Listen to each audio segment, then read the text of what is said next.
ADHD has become the class clown of mental health diagnoses. Scroll through ADHD content on social media long enough, and you're going to start to see a pattern.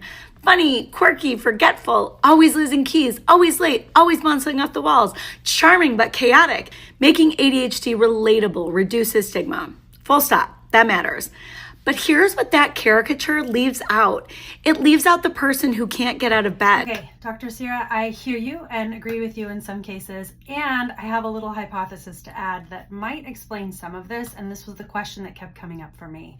I have noticed anecdotally from my own experience an overlap between especially late diagnosed women who grew up in the 90s and early 2000s were considered at that time strong-willed children. That was a really popular term back then, and basically always felt like they were too much. They were told to calm down, all of these kind of things. They struggled with perfectionism and just that rejection sensitive dysphoria, things that are very common with ADHD. Maybe had bad handwriting and weren't allowed to take the gifted and talented test because of that bad handwriting in second grade. That one might be personal for me.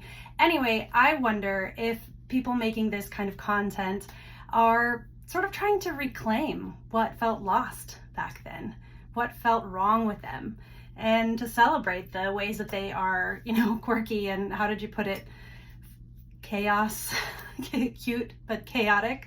And even things that seem cute and chaotic from the outside actually have real world consequences too. For example, my husband and I met parents of a neurodivergent child a couple of years ago, and they were divorced. And one of the huge issues in their marriage, the man told my husband, was that he really needed his home to be neat and tidy up to a certain standard.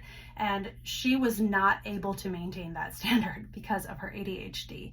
And yes, she was cute and maybe a little chaotic, but on the inside, it had real world consequences for them. And I wonder if these people who are making this content that you're talking about, those days when they wake up and they feel like they just can't, days when it's just really hard to get dressed for the day because none of the clothes are right or just feels too difficult.